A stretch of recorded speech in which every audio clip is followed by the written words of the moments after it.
I'm not the only one. Sorry, everybody. This is Hey, everybody. Hey, everybody. So asking if people could hear me was probably a good thing. because So looks like Charlotta and I, hey, we're trying new things. Welcome, everyone. Sandy, thank you for asking about. You should be in the live broadcast. We are here now. Uh, Sorry for the delay. We thought we were live. yes, I had somebody asking. I'm still waiting, and I was thinking, yes. So we know for next time. Too many buttons to press. Yeah, we're trying new things here. So thank you for being patient. We'll start over since we just did a whole intro to nobody. I think Charlotta, you caught your channel, right? Yes, and probably tell people also.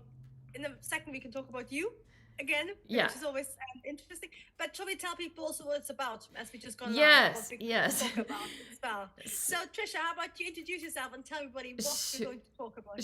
Sure. And before we get into introductions, please, if you like hearing about pattern making, sewing, fitting, and all those topics, please hit that like button here that is below this video so that we can tell YouTube that you like this kind of thing. Sorry, I was just doing another technical thing and it like threw me off. Anyway, we're getting fancy around here, so please bear with us. We're learning new things. We're trying to make it better for you. And you're much better at pattern cutting and making clothes. Yes, absolutely. Making things out of fabric, we got that no problem. Technology, we're still learning. Thank you for bearing with us and being here to experience all of this fun with us. My name is Trisha Camacho, owner of Creative Costume Academy. I am a self-proclaimed pattern nerd, and I have reined Charlotta into the pattern nerd club as well because she was one, and we love patterns.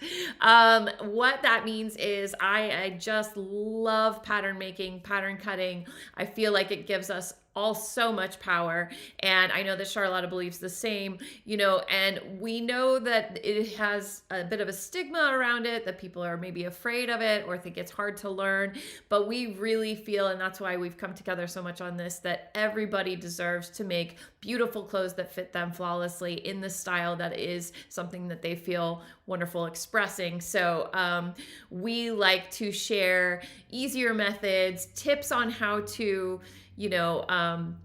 make it easier and more fun as you're learning the pattern cutting process so that every single person has the opportunity at learning this superpower as we believe it is.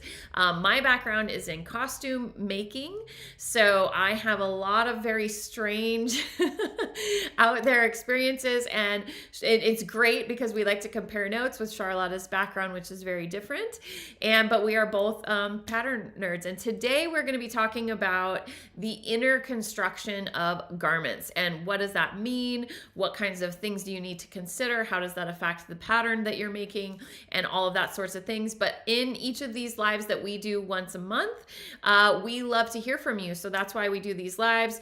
Now this is unique. This month is unique because we're trying something new. So we are live on both of our channels, but please follow the other, whichever channel you're on, because we both share a lot of similar things from a different point of view. So it might, something might click more with you. And yeah, so we also have a chat going. So please let us know in the chat, but know that I can only see my chat and Charlotta can only see her chat. So we're learning that too. Yes, we have to read aloud. Yes, we will kind of share with everybody. Kelly Riddell says she loves your top, Charlotta. Thank you, Deborah as well. And I know Deborah is from Belgium. I think this was worn by the Queen of Belgium. So and I put it on because this has lots of inner construction. As always, it's sort of a variable trial. You probably have the same, Trisha. For garments for ourselves, we try things out. Yeah, I have a few. I have a few. So it's not perfect, but it's lots of fun, and I had lots of fun with inner construction with. So I thought I'd put it on and show it off today. It seemed on point. Oh, Sue says my wall looks great. Thank you, Sue. This is a new paint job. Yeah. There's nothing else behind me right now. We'll get to that this weekend, but thank you. That'd be really nice because each month you will. Yeah, I'll have a little progression as we go through. It said, Sandy said, could Charlotta's mic raise her volume? Could you get louder, possibly? Yes, it's an issue, I think, with my OBS. It said, Dorothy said, cannot hear Charlotta well. Okay, I'm going to really go up. Is that any better?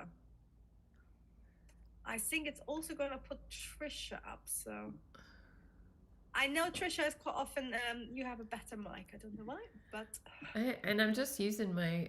Yes, it's just, so I will move it a little bit closer as well. Yeah. So hopefully that will help. Yes.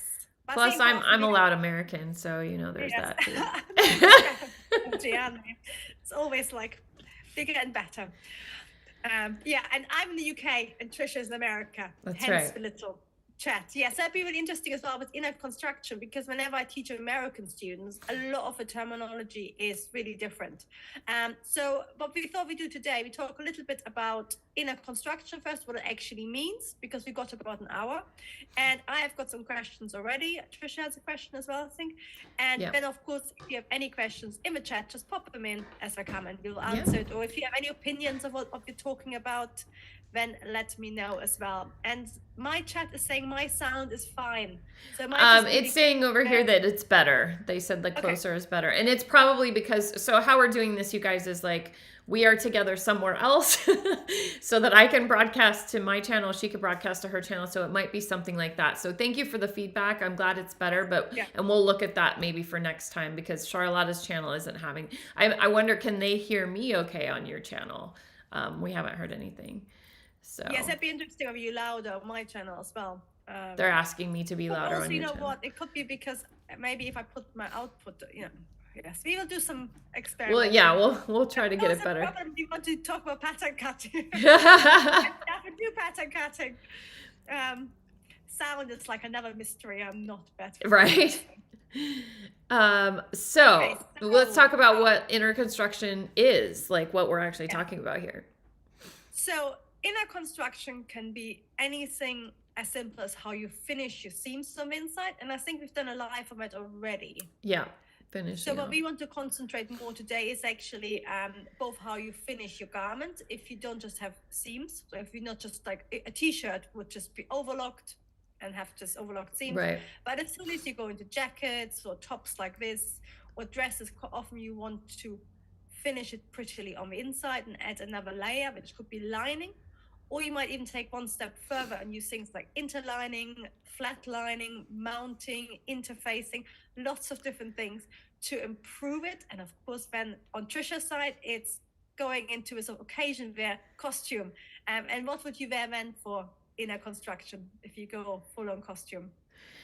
What would you wear for inner construction? I was thinking, it's like, so what would you add? It's yes, we can talk about about that weird stuff if you guys are interested. Yes, but it's everything like that. It can be as simple like how do you align things? What is a facing? What's the difference between a facing and lining? Which was one of the questions we had.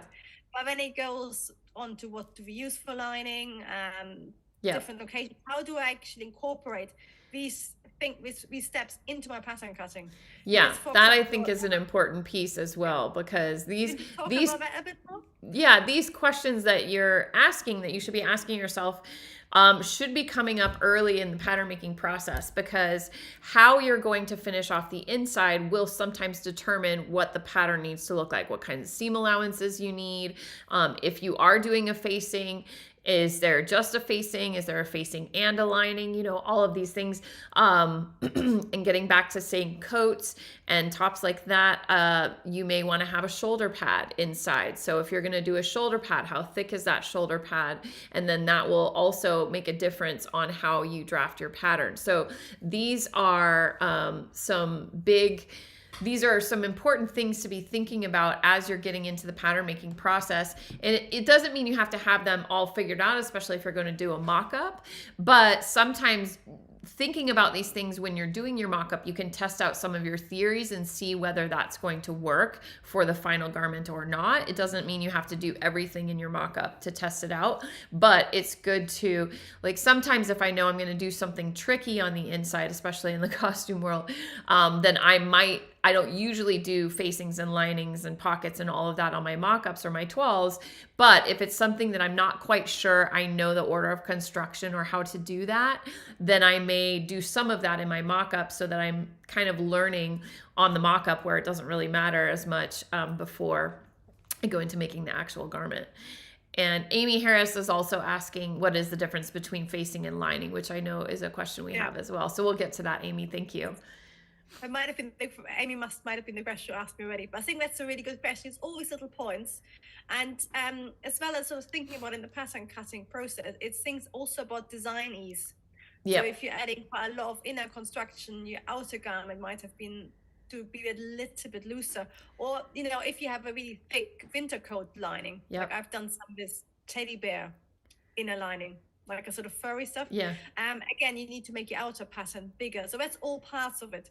And even some of the things, of course, you can't really try out on your trial or your sample because you're working in calico, which is not the same fabric. One thing I want to say about that particular topic that you mentioned about coats in particular is, yes, you're right. Like usually we're making out of calico or muslin.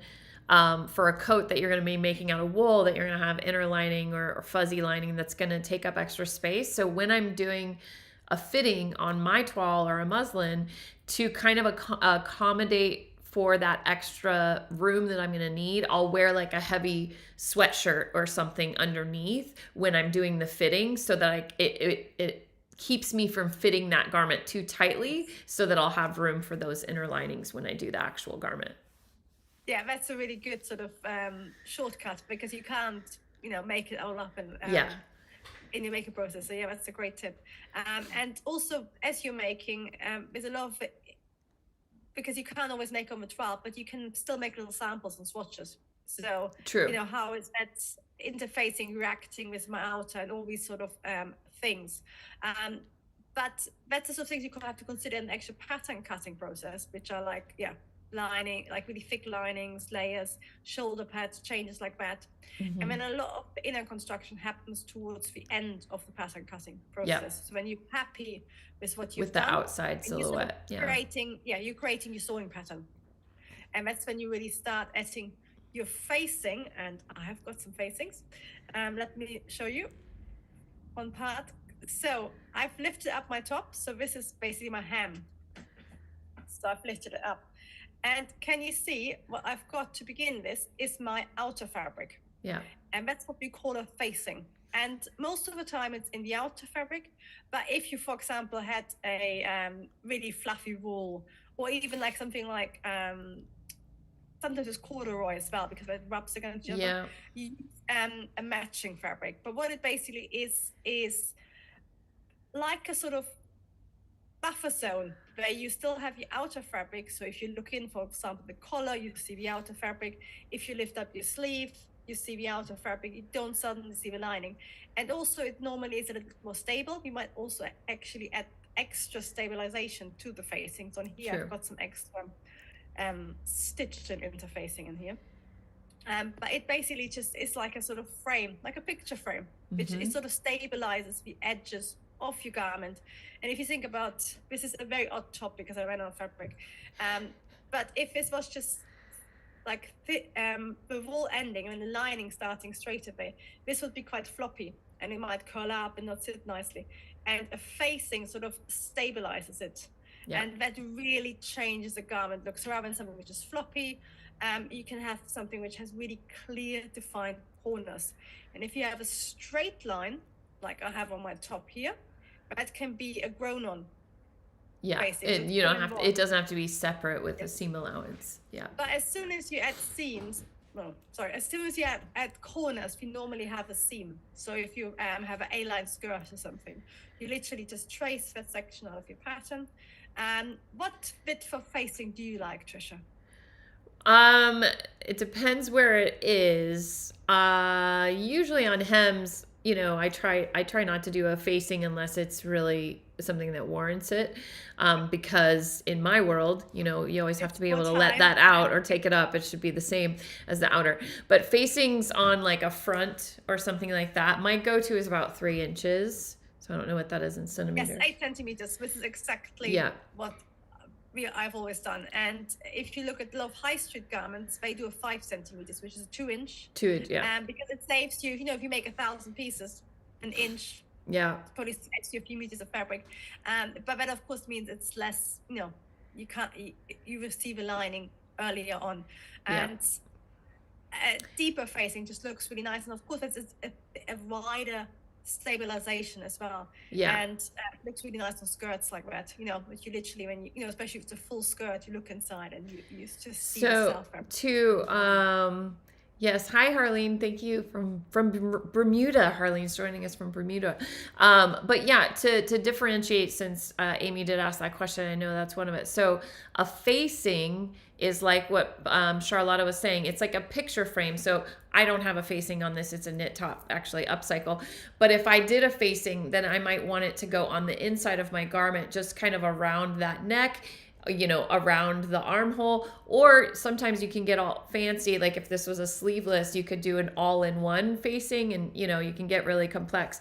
But that's what what's that? Center fronts as well, like on jackets. That's always right, all one piece, and it goes up into the neck. Yeah, you can do facings like that. So facing is usually where we know that you might see the inside of the garment, and so you are adding a facing for 2 reasons: either to not see the lining or see something that you don't want others to see from the outside, because it'll be like they do it for jackets, because jackets will flip open and maybe you're going to see that inside of the facing and things like that, or like what Charlotta was talking about with her sleeve. And or it could be to add structure, as she was saying, at the bottom of a hem of something, because usually your facings are interfaced with a little bit more structure, so that they help hold that structure, and they are also so you don't see parts of the inside of the garment that you wouldn't want to be seen. A lining is usually a thinner material, as she's showing on her jacket, that is made for, or her top rather. So it's usually a thinner material. It's made so that the inside of the garment feels nice. It covers up the seams. It's basically an option to making the inside look really nice. And then sometimes you use a facing together with a lining.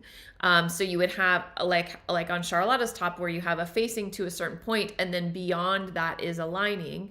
But sometimes you just have a lining. But that's rare. It's rare that you just have a lining without a facing, but sometimes you would have a facing without a lining. I think it's more common, don't you think? You might have a separate lining. So if you have a circle skirt, you have a lining, separate lining. Yeah, true. The waistband. Yeah. And then you can have a pin hem on the skirt. But if you have an attached lining, you normally always have a facing. Yeah. And you can have a facing without a lining, or you can have it together as well.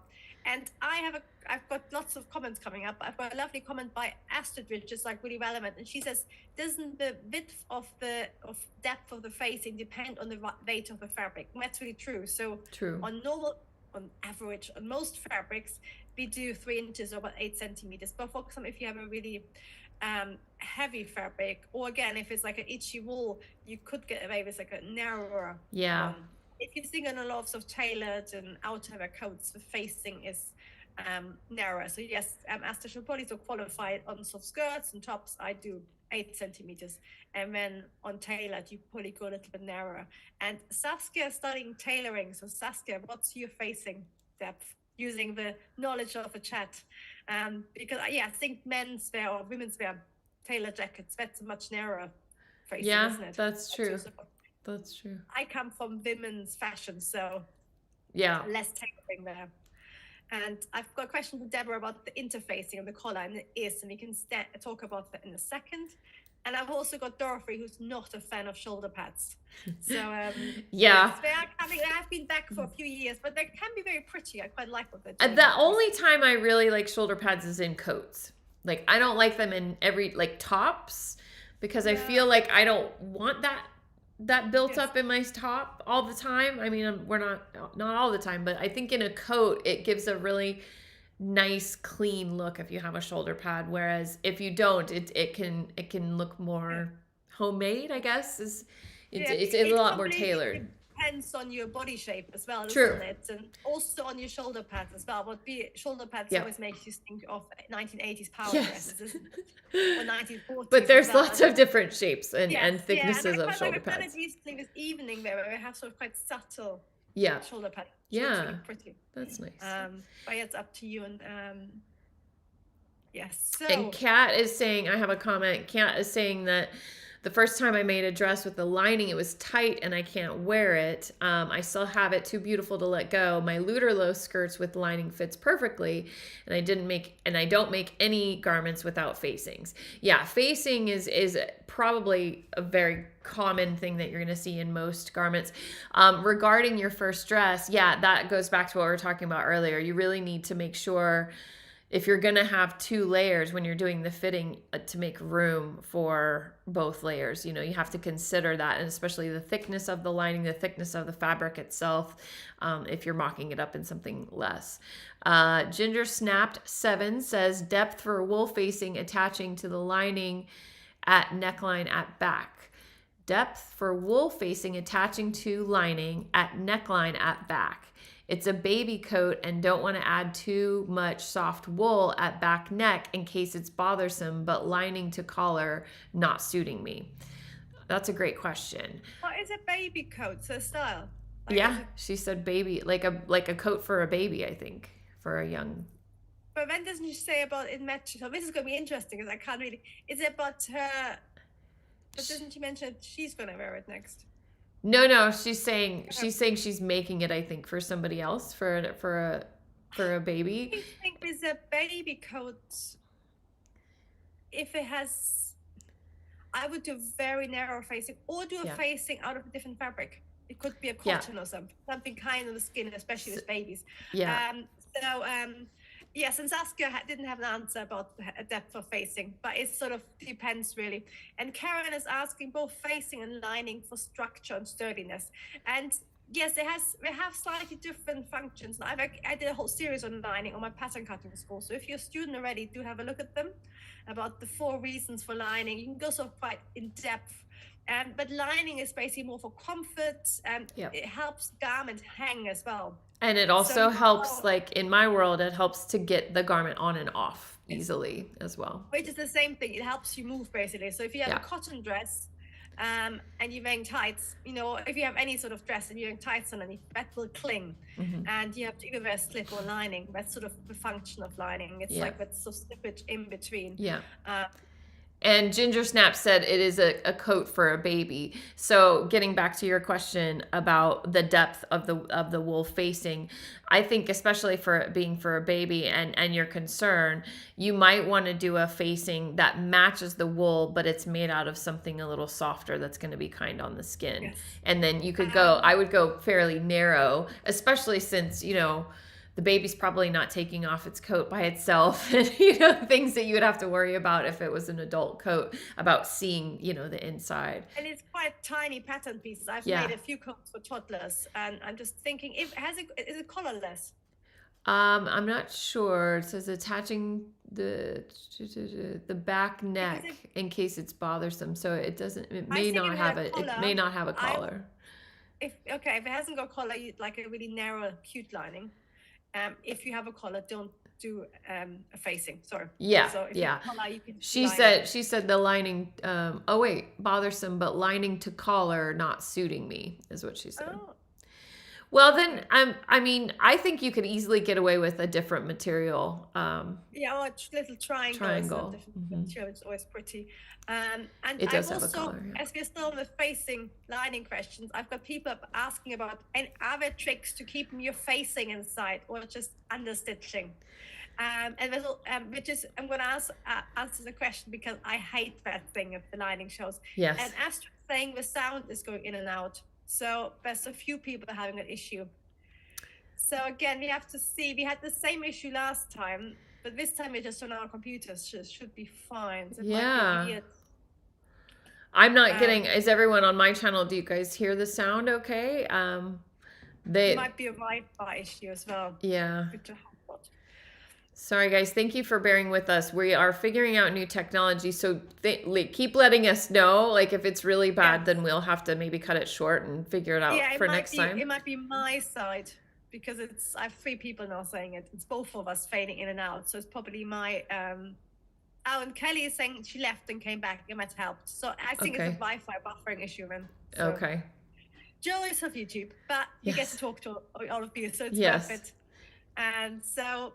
Yeah, so one of the things that it's like facings are fantastic, but what happens, you probably bought a dress or made something, especially if it's out of a slippy fabric, that often happens. I have one beautiful 1970s dress, and the lining just always comes out, and you have sort of something crumpled up around your neckline. And Deborah already mentioned like understitching. Love helps. understitching. Understitching is where you basically stitch. Where you press all your seam allowance into your facing or one side of your seam, and then you top stitch parallel to the original seam, just 1 or 2 mils away, and it's normally stitched into the facing, and that helps sort of everything stay to the inside, help together, and it's sort of then the outer can sort of curve over a bit, and it looks better from the outside as well. So it's that's the main one. The other one is if you also have a lining that holds it in place, because that fixes it to other things. The other thing, what you can do as well, is that you fix it to any other seam you have coming up. So if you have a shoulder seam, you can fix it to that. It's sometimes an issue with sleeves as well. Then it gets a bit tricky because quite often you can't actually with sleeves. No, sorry, I got it wrong. I've only got one. Sleeves is more unusual to have it. I've only got one dress that is. Normally, I think it's just necklines, isn't it? Where it comes out. Yeah, it's finding a seam to stitch it to. If you stitch in the ditch on your shoulder seams, then usually it's that can work really well to hold your facing in place. Like I always try to do that. And if you're going into making a coat or something that has a facing and you have inner facing inside of that, because oftentimes, when you're building a coat, there's the facing that is interfaced, and then you have extra horsehair interfacing on top of that create shaping. You have shoulder pads, you have other things that are going into like a tailored blazer, a tailored coat, and then you could anchor the facing to that inner lining. Is if you have more than one layer, more than just the outer layer, sometimes that could help too. Yes, the other thing, if the fabric allows to it, so with something like that, like with a wool or something, you can sort of very carefully hand blind stitch it. Where you just get one thread from the outer. But of course, quite often the clothes where the facing rides up are silky fabrics where it's not suitable, and you can't really fix it. Sometimes it's just like one of those annoying things, and making sure it's deep enough helps as well, I found. Yes, if you have, because that could be a matter of it's not wide enough, so it's coming out because it basically has the opportunity to ride up, but if it's deeper, it might sort of be held together. And sometimes if you can't sort of blind stitch all the way down, even if you sort of stitch down a little bit from the shoulder, but if it's a really fluid fabric, you start getting puckering, and then it doesn't really work.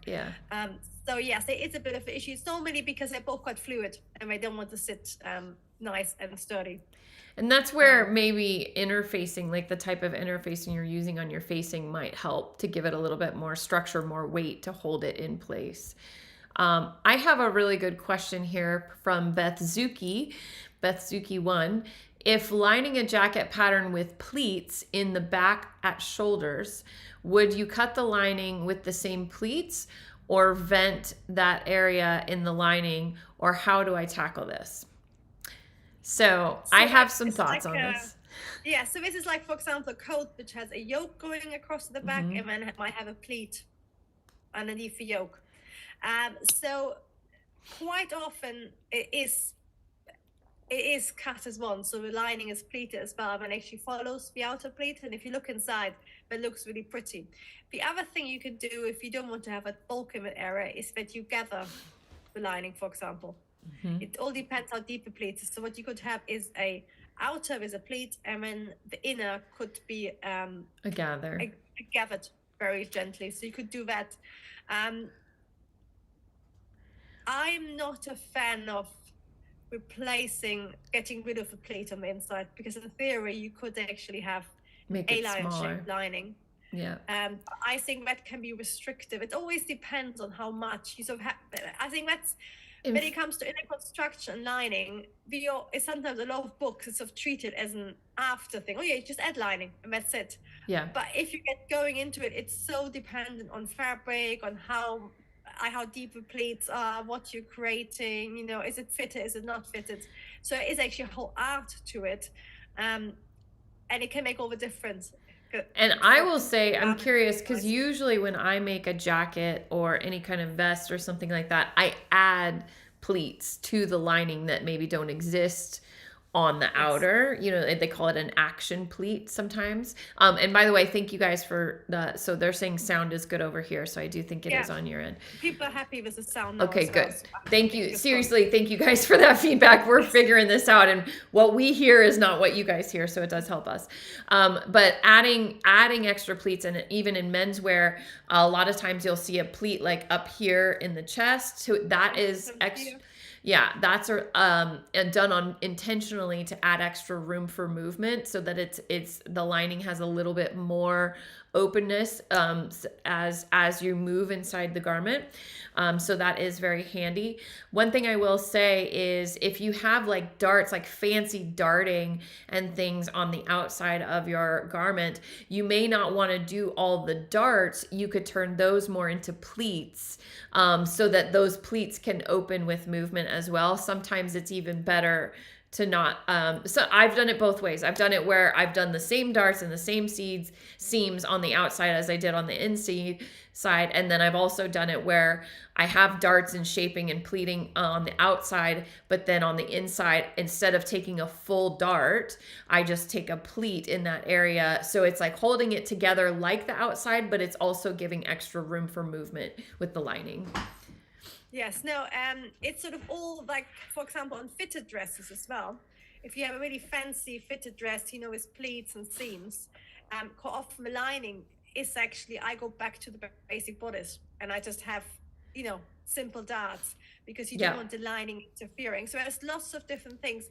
But you always sort of have to think about the function, and if it's a jacket or bigger, you want the lining to be even sort of have more volume. It can't be too much, because then it can drape. So it's always about, you know, it has to be the right ratio. But if it's really fitted, for example, like a fitted dress, and you added pleats at the center back, that will actually interfere with how it fits. So and it's about sort of knowing how to use it. I have a perfect example of that with that that jumpsuit that I just made. It had gathering along here at the side fronts, and I did line that because it was kind of like a strapless thing that went around, and I didn't want it to roll out. Like, I had to think about how you always want to think about the reason you want to go for, do I do a facing, do I do a lining, how do I do this?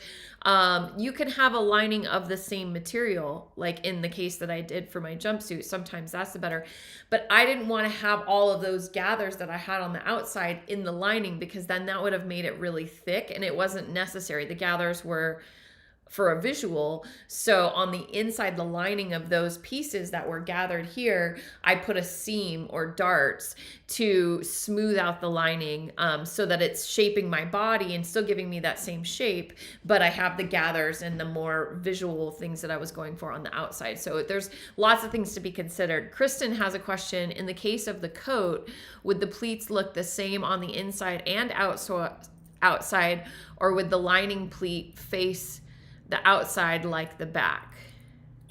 Well, it depends. If you have a yoke, sometimes that's actually when the yoke, the inner and outer are attached. They're the same. And then you literally have a sort of a pleat going in the way. Because what you wouldn't want to have is those two pleats sitting against each other and becoming really bouncy.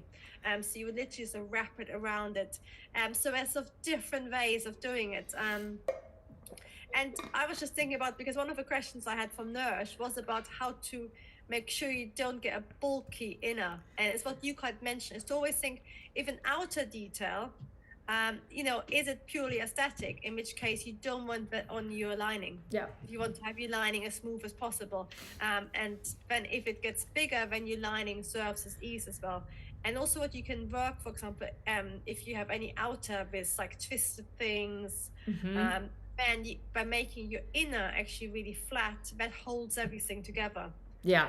You It can can also control the shape of it. yes, your lining can sort of, for outer garments, it adds with ease for putting on and wearing ease, but for fitted garments, it actually sort of pulls everything together, so it sits nicely Yeah. against your body. Yeah. And yeah, so it's sort of different function. It's sort of like one of the best things for learning about inner construction is actually to look inside garments. Yeah. Like Whether studying, it's and lining, even if you don't have it in your closet, like going to the store. We used to go to the store, and even high-end shops especially, and just inspect, just look and see yeah, how things are finished. I really think that through my experience with costuming, doing alterations and having to take things apart and putting them back together, it really learned a lot about different ways of constructing things. And then, you know, the more you learn about that, the more you can make those decisions on what you think will work best for the garment that you're working on when you're patterning it yourself. yeah, and it's sort of both positive and negative. You sort of, you know, Yeah. I love it sort of when you buy secondhand stuff and you take it apart to upcycle like your top or stuff like that, and you suddenly discover something, Yeah. how they finish. And of course, construction methods change. So if you go back to older clothes, things are Yeah. finished quite differently. So that's always really interesting. And also seeing like if a garment is 50 years old, what has failed after 50 years, what Yeah. doesn't work. So in the 60s, they used a lot of the sort of non-woven, oh, I've got some here, this sort of interfacing, you know, when you get these sort of like Balenciaga, they're beautiful, and he would have used probably couture canvas and stuff. But then if you get the sort of medium level, for example, wedding dresses or A-line party dresses, which are supposed to have a really nice silhouette, they interface it with stuff like that, which is like a non-woven. It's like a I'm sure you paper. use it. It's like that paper. I call it paper Yeah, interfacing. It's not my and then if favorite. you buy like 1960s dresses, that all falls apart. But literally, like you get these sort of clumps from Yeah, the they like disintegrate and ugh, yes, so yeah, gross. when you sort of say, "Oh, I have to do that all again," and yeah, Deborah's saying I thrift things to cut them open sometimes. Yeah, it's really interesting. Yeah. And different like shoulder pads. You know, especially if you're interested in tailoring, it's all these sort of layers of things, and also how, for example, the high street does it. Because just because something is cheap doesn't always mean it's bad. It's just they found a really cheap way of sometimes getting quite a good outcome. So it's sort of seeing how they do it and how a high-end person does it. It's sort of different techniques, and then you can pick out the one which works for you. So for example, I quite like what I've seen quite a few companies do it, but they if you have like a wool which isn't quite sort of has enough body to make a coat, what you can do is you can actually interface that whole fabric with an iron knit interfacing, and that Yes. suddenly makes something quite cheap, gives it lots of body, and then you can make a beautiful coat out of out of wool, which would be far too flimsy and look quite cheap. So it's a really way of upgrading fabrics to look how you want them and to behave like a really thick treat without the weight, without the stretchiness. So I've done it before where I use quite thin, really soft wool, and you interface it with iron-on interfacing, which is a pain if you haven't got a heat press. Yeah. Then it suddenly becomes something which looks like a really expensive wool. Dorothy, I just wanted to comment. She's asking if I can enable closed caption. I do not know how to do that right now, and I think YouTube will automatically caption it for the replay, but doing it live, I don't know. But I will look into it. Thank you for. I won't be able to do it right now, but we will look into it for the future. We basically have no power over that. Yeah. It's basically YouTube has to upload it and process it all and make sure it's safe for ads and stuff, and then it will automatically add the captions. I think I looked into last time. It's really annoying, but we literally have no control over that. Yeah. It's like I think because we can do with different languages now as well. Yeah. Again, Yes. Which can be quite comical. Jennifer did that. Harleen is saying that makes sense because sometimes the dart can tear or stress when it's in the lining. I like the idea of gathers or pleats. Yeah.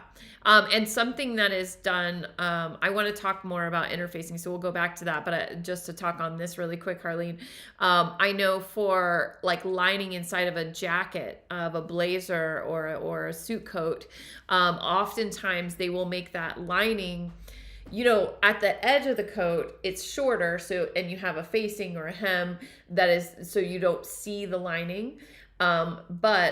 So the lining already is shorter than the outer sleeve, but oftentimes they'll leave that extra in there and they'll do a pleat like up here in this area. So they'll do like a pleat, or they will tack it to the seams, so that it's not going to come out of the hem and you're going to see that lining.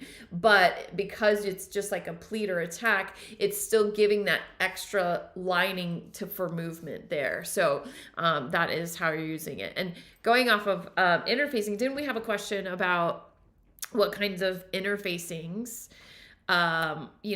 we like to use? I will tell you one thing that I keep on hand all the time. I keep it on hand in black and white. It's fusible iron-on interfacing, and it's called Tricot. Tricot.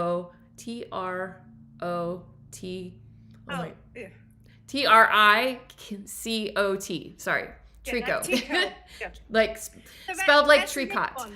Huh? Yeah, it's a knit one, isn't it? Yeah, it is kind of knit. So on the cross grain, it does have a little bit of stretch, and with some like stretch wovens, you can still maintain some of that give. But on the cross grain, it doesn't have stretch. Yeah. So you have to kind of play with it to see whether it'll work for you. But 9 times out of 10, I can use that, especially because it's really thin. It's like lightweight. So it's not going to add a ton of extra bulk, but it just gives you that light structure in most materials. Yeah. It makes the fabric sort of have body, doesn't it? Right, exactly. It's asking about what kind of interfacing. It's exactly what kind of interfacing. It's called a knit. I think the French speakers in the chat can tell us. I think tricot is just French for knit. Oh, right. Maybe. So yeah, that's what I use. That I have that. I start with that. Like if that is going to, if it's something thin, say a silk top collar or something that I don't want to use a fusible interfacing on, you could use a silk organza, or even a poly organza. I've used in a pinch. Silk is always nicer, of course, but an organza, and so that's like a sew-in interfacing, or acts as another layer. But because it's another layer, and because it's something thin, it's going to just bulk up, give you a little bit of extra support without having to do fusible. And Marie-André says, yes, tricot in French is knit. Oh, awesome. I didn't know that. Thank you, Marie-André. She's in Montreal, so of course she knows. Yeah. And then, so that tricot is my go-to. Next up, if it's lightweight stuff that I just want to add a little bit of extra body, I'll use organza. Sometimes you can also use muslin, depending on what it is that you're, and those are sew-in. That's not an iron-on thing, sew-in thing. For something heavier, I like to use, it has several different names. I've seen it listed as acro or horsehair yardage. So that's often used. It's kind of a gray, and it's got stripes on it. I wish I had some. Why did I not pull any of these examples? I don't know, but that is what I use in coats. But I've also used it and that's sew-in as well. There is fusible acro, but I haven't used it very often. Usually I use the sew-in. But you use that in jacket linings or I've used it in costumes in other ways where I want something a little bit more heavy duty. And sometimes to reduce bulk, because I know that was a question, if I'm using a heavier interfacing, that is a woven interfacing. So I call that 60s, I call that like paper interfacing, which I try to never use. Yeah, Astrid said it's called Pellon. Pellon, yeah, the Pellon brand. But Pellon brand has some, there's some good stuff to create inner structure, like for costumes and things. Just don't wash it. Yeah, like faux shape stuff too. And they have fusible stuff, which is great. It's also great for bag making. But yeah, for garments, I don't usually like to use that stuff. I like the acro. But if you are trying to reduce bulk in your seams and you're using a thicker interfacing like the acro or horsehair, sometimes what I will do is stitch the acro to a muslin, to an organza, and cut it away in the seam allowance. So it's going to give you the structure, say in a collar, but it's not going to give you that bulk in your seams. So that's another way that you can incorporate thicker interfacing without adding it to too much bulk. Design on interfacing. Sometimes that's cut without seam allowance. Without seam allowance, yeah, true. If you're in the UK, there's a fantastic shop called McCulloch and Vallis, which is in central London, and they have an online shop as well. Laura has just put it in the chat, and they do like any type of interfacing you've ever thought. I went there recently, and the first ground floor is like fabrics, and then the whole lower ground floor is just like anything you ever wanted. And compared to like the New York garment district, it's really small because we're talking Soho, but it's got just about everything. And it's all the different canvases, couture canvas, horsehair canvas. That's the word I was looking for. I really like couture canvas. A little bit lighter. Yeah, and it comes in different weights. Actually, horsehair canvas does come in different weights. Yeah, and you can maybe buy some little samples so you can try it out if you're not quite sure. And I was going to say that what I said earlier was the coat, like interfacing the whole coat. I was making children's wear coats, but it works really well because it's a small pattern piece, and actually I had a heat press. Because the problem you face when you do it at home and you have an iron is actually interfacing a big area, which is why most of the time if you use iron interfacing, it's like collars, facing, things like smaller.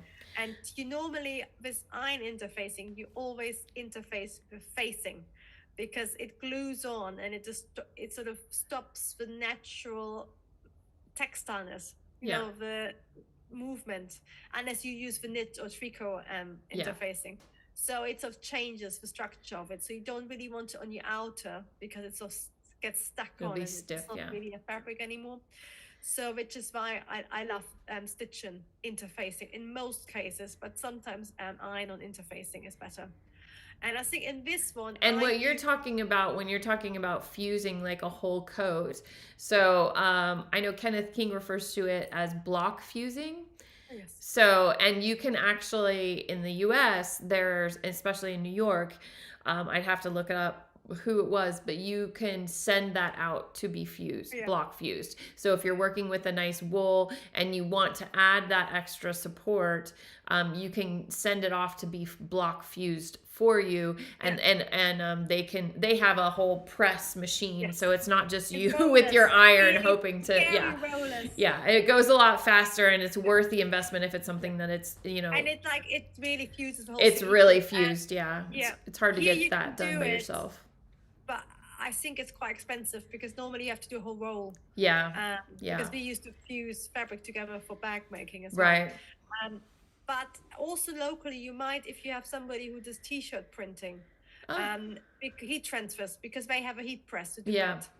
So you could go in and have a chat where they're willing to try it out, because it's only like A0, right? It's still do bit by bit, fabric piece by fabric piece.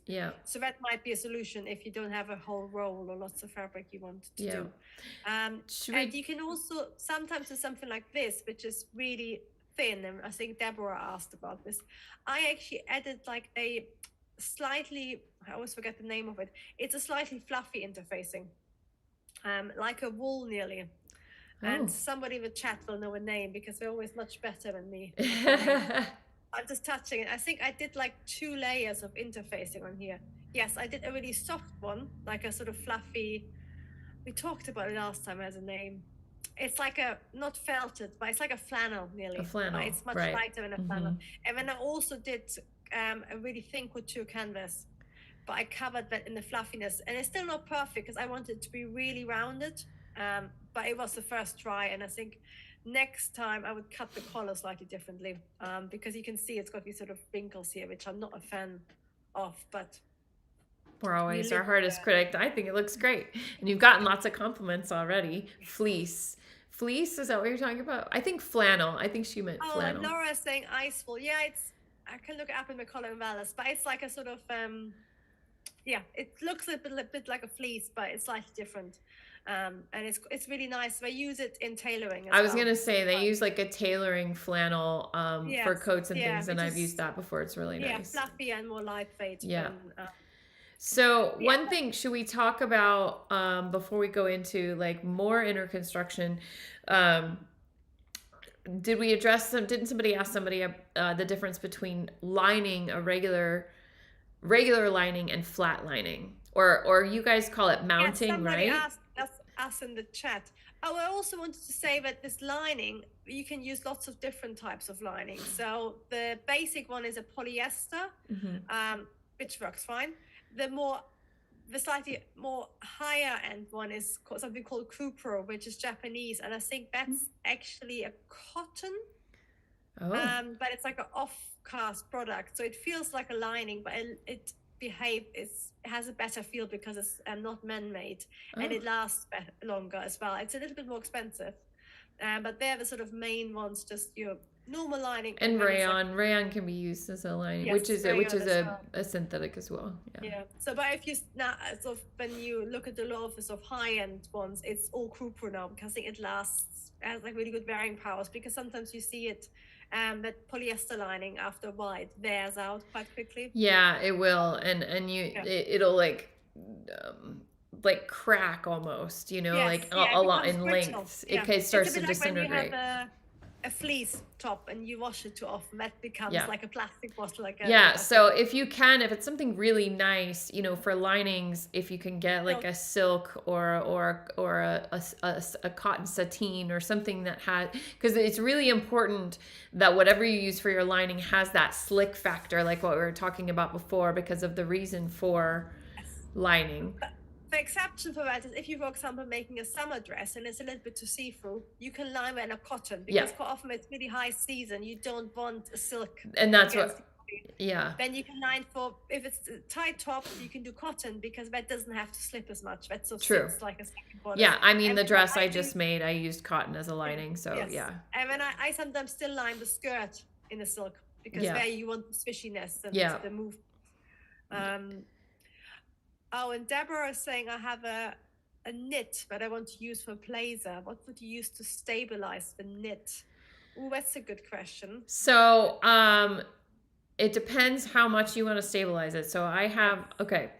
I was gonna say, because you want to keep that sort of lovely knitness as well, isn't it? Right. So, and then you can probably, which website are you talking Deborah about? Is saying so it doesn't stretch. So it doesn't stretch. Okay, so that's good. So you could start with tricot, like the tricot interfacing will still allow it to have some give, but it will tighten it up for you a little bit. But do a little test. Because sometimes it will kind of like shrink it up like that, and you get these weird lines. So you want to be careful with that.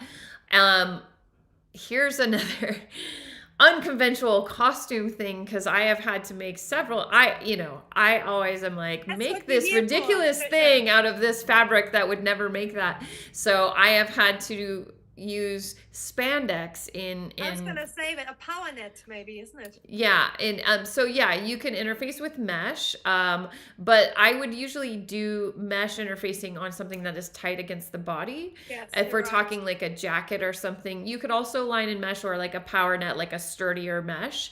That will still give it some give, and it's not fusing, so it will give you just a little bit more structure with that. And it depends on how stretchy the knit is, because the stretchier the knit, then you can get sagging happening if you're not fusing it, if it's not being block fused to something. Okay,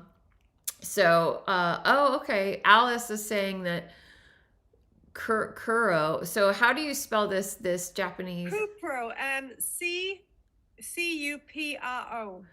Cupro. I think it's Japanese. I know a Japanese production company always said, can we please use Cupro, not polyester? Cupro. And Kuro, Alice is saying, is rayon. Do you know? Oh, is it rayon? Kuro? Cupro. I'm not familiar with that. That was something I learned. It's probably just a brand name, but it's just a little bit, it would make sense, rayon, because rayon is like a sort of that can be natural as well, I call it. Now, so Astrid is saying Claire Scheffer's fabric sewing guide is really good for like fabric specific questions, like the knit, like the sort of really where you go into detail for specific linings interfacing. But I wanted to mention one thing on the knit situation. I don't know that I would do it for a jacket, but I just, like I said, I'm put in all different kinds of weird positions. Anytime I'm using knit or spandex, there's a material that I love using. It's kind of like a Wonder Under, or a what do they call it? A heat and Heat and bond. It's called Steam-A-Seam is what I use, and it comes in sheets. I actually keep it always in my shop in a giant roll. I just made a bunch of costumes out of neoprene that had to look like they weren't made out of neoprene. So you can use it to fuse two fabrics together. In a similar way, like we were talking about block fusing. So I can make, say, a jacket out of a spandex, and it looks like it's spandex, but it functions like a coat that is not made out of spandex. So if you want that vibrancy of the knit or the fabric that you're using, but you want more structure, then you can fuse it to something else. The fusing itself will, give it glue. It's a like glue, basically. Yeah, it's like gluing two fabrics together. Again, test, because it will change the properties of your fabric, which is maybe what you want to have happen, which is what I've had to do in several experiences. And then if it is something that is a heavy wear garment, I know a lot of us are talking about ready to wear, things you wear every day. But if we're talking costumes where you're going to be washing it constantly, it's going to be getting a lot more wear and tear than normal clothing. Then I would, in addition to the fusing and putting those two things together, over time, that washing will break down that glue and it will start to separate. So if you can quilt on top of that, incorporate it into the design, it's going to last a lot longer. So that is completely of a costume mindset. Probably not what we're talking about here, but I think Charlotta is frozen. No, you're not. You're there. Okay. I'm just listening. I think you were reading. I was like, oh no, did we freeze? But I was thinking that I never know what you just called it, but that glue you put in the fabric, it's basically a way of bonding like you get for rainwear as well. And it's like a sort of man-made way of double cloth as well. Right. But as Tricia said, it will change the structure. So yes. Do be careful in what you're doing. But that sort of brings us, and also I had never audio things. Yeah, for some reason we just got really loud. So I've done some fine tuning. So I hope it's better. Yeah, you did. Your volume went really up when you were talking.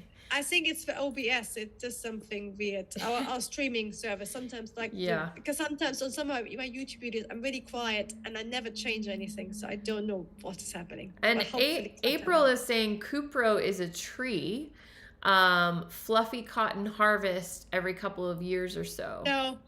No, I don't mean that poop. I know which poop you mean. They use it in Vietnam quite a lot. I mean a Japanese brand name for a lining fabric. Okay. The cooper you mean that's beautiful.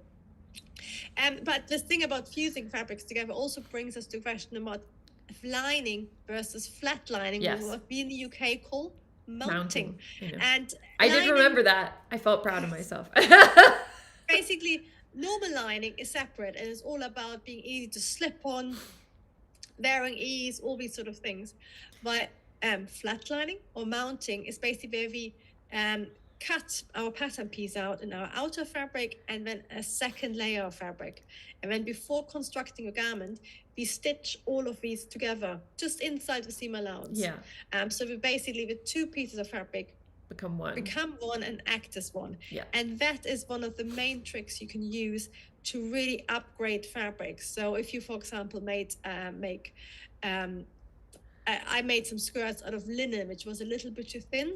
So we actually flatlined it to like a viscose crepe, which you wouldn't think because it's all drapey, but apparently they use that quite a lot Dior. And having that sort of drapey viscose crepe underlay makes the linen look heavy and drapey and gives it a really nice body. Yeah. Because of course, if you flatline like a linen with another cotton, it would just become stiffer. Yes. So you want keep that fluidity. Yeah. You want the thin linen to tend to be really heavy and expensive and beautiful and drape down beautifully. So you flatline it with the viscose. But again, like you can flatline several layers of organza together to create a collar. And I just made flatline lots of different things. The dress that I just made was made out of eyelet. So I flatlined it to something underleaf. So eyelet has little holes, it's like lace or like a lace. So a Swiss lace or a broderie anglaise if you're in the UK. I didn't know that was the difference. All around the world, you can tell us what do you mean? What do you call that? Normally white cotton with little embroidered holes in it. With the little embroidered like dots opening.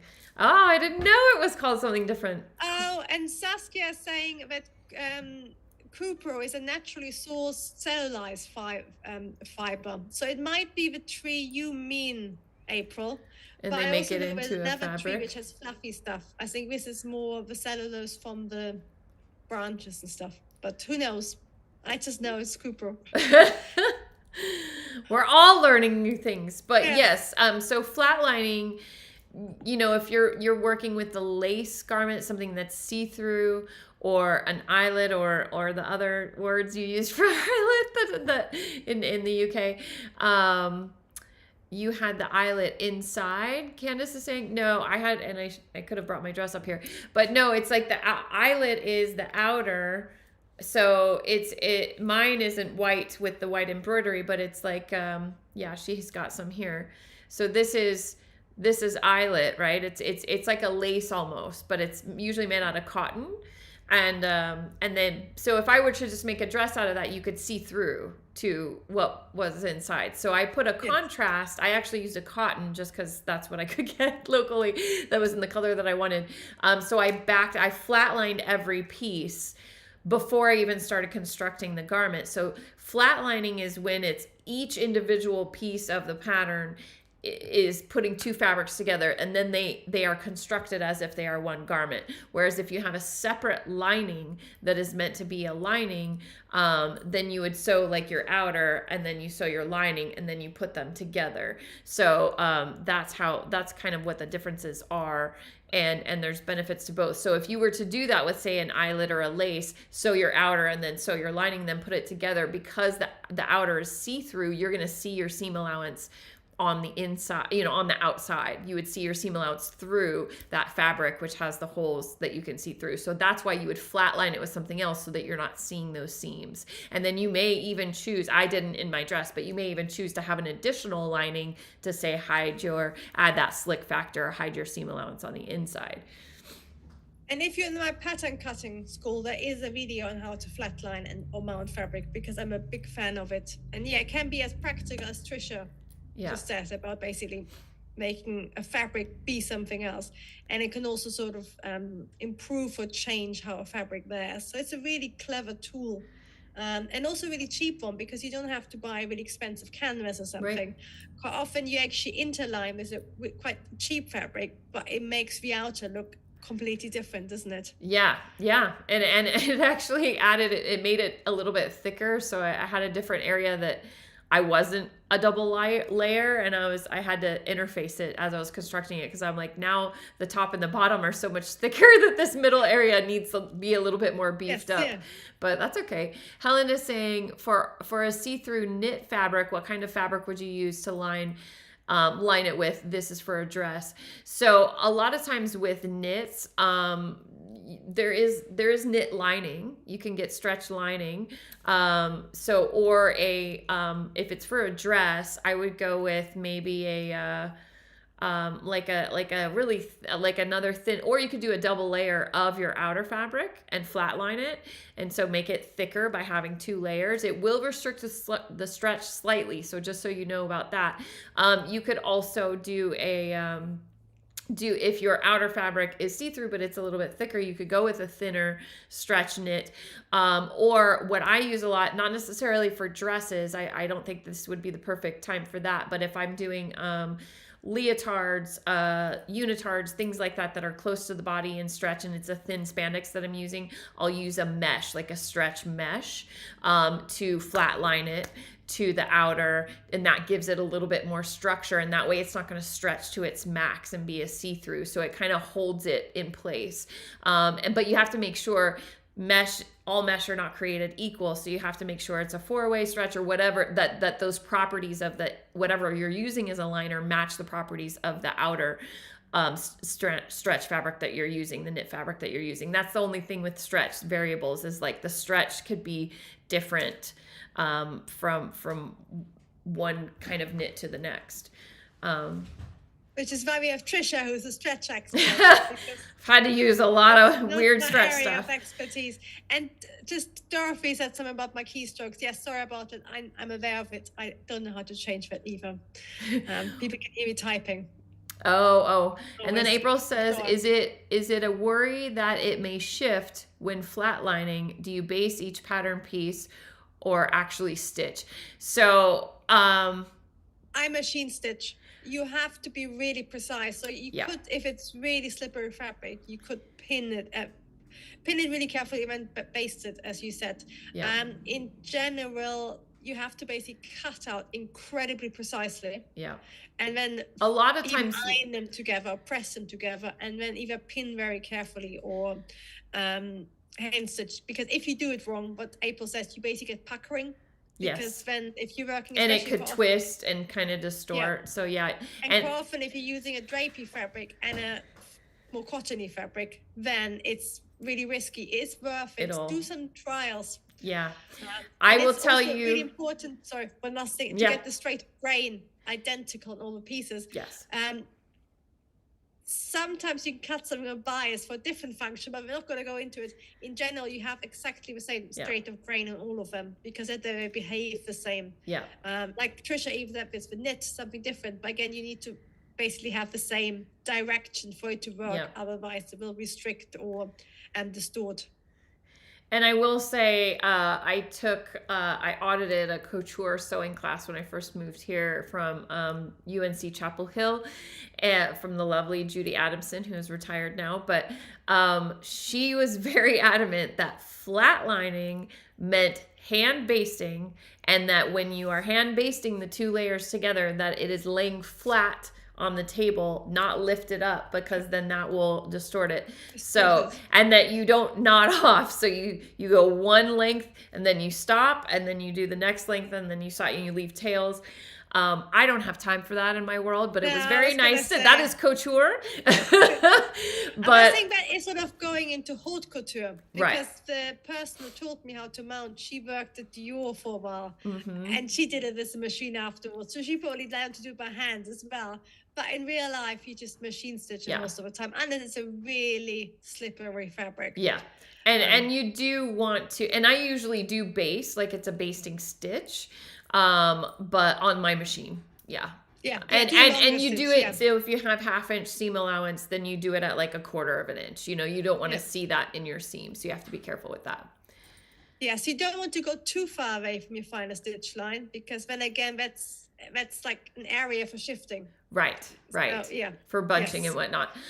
Amy Harris is saying, to make sure that flatlining stays aligned, is there a washable spray adhesive we could use? There is. I don't have a lot of experience with it, but I know there is a spray, a washable spray adhesive. I've seen people use like household stuff as well for doing it, isn't it? I'm sure there's some stuff where you can just stick it together. Well, glue stick is also a washable yes. thing that some people use for basting with knits. Yes. Actually, a good friend of mine, she I uses think that it and teaches depends on that the way. fabric you're using as well. Because I was ironing silk today, and I wouldn't want to use glue No, I am always nervous about using any kind of adhesives on my fabrics, but starches as well. She says to always starch her velvets, spray, isn't it? which works really well. And then April's asking, do you flatline back to back? No, April, you flatline the back of your outer fabric to the front of your lining fabric. Yeah, it doesn't. Yeah, it just depends. If it's something that's going to be seen through. Yes. Right. So back to front. However, otherwise it doesn't matter for the inner, because it's sort of in between. If it's the inner, lining. you're not going to see it. Then it wouldn't matter. It's mainly for. But yes, there is a spray adhesive, like a basting spray they call it. Yeah. But I don't have tons of experience with it. Yeah. Naomi says, I found spray adhesive at Joann's Fabric that is used for quilts, and I haven't used it much. Yeah, we have tried it a couple of times in my costume shop when we're trying things out. It just makes me nervous, because then you also have to go and wash it to get it out. Yes. Which I'm not always doing when I'm making stuff for clients right away, but... Anyway, we should probably I think these quilts don't get washed that often. So with clothes, I would really want to see what does it have test. How does it dissolve, all these sort of things. Yeah. And also quilts are all cotton, isn't it? What happens if you use it for different fabrics? Yeah, right. Yeah, just test that's out how we things. learn. We try things out. Yeah, absolutely. Absolutely. We should probably start wrapping up. Yes. And we didn't As even get always, to some of the super. things that we were talking about. I did want to talk about, if you need to add extra structure in, say, like a gown, a strapless gown, that's basically building sometimes a corset, if you will, inside of a gown. So you build the corset and then or the foundation, and you build the dress, and then you attach them, along the top for strapless garments and things like that. I mean, if you guys are loving this, we can do another inner construction chat about it.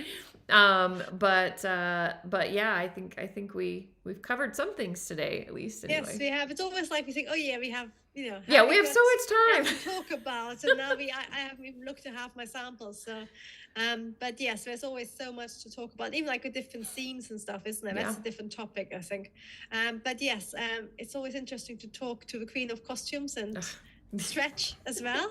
Always something interesting, and talking to a chat as well. So thank you everybody for joining us for our experiment. We apologize for getting started a little bit wrong and some sound issues. We hope to sort of sort that out for next time, fingers crossed. Yes, but we'll it's continue just the thing, trying to it's just improve. Trisha and us. We run this by ourselves. We haven't got a team or anything. Yeah. Our laptops. We are trying, so new things and trying to figure it out. So thank you for bearing with us and being understanding that, we're trying to do this so it's better for everybody too. And then we'll be back. We will have to rock up and we'll be back in. Yeah, we haven't talked about that. February. Actually, we did. It's like the last week in February, I think, is what we talked about. I don't have the date. Nearly March, isn't it? Yeah. So we will put it both on our YouTubes and email you and all these sort of things. And if you have been watching, do please give us all a thumbs up. So again, YouTube knows you're liking what you've been watching. Other people can learn about inner construction as well. Yes, and thank you, Candace. So she was saying, flatlining for warmth would definitely be good as well. Lots of functions, Well, thank you guys so much. It was so fun to hang out with all of you, and hopefully we'll see you next month. So stay tuned for when we do this. But we usually try to do it once a month, so we'll keep you posted. All right, everybody. Thank you. See you next time. Bye-bye.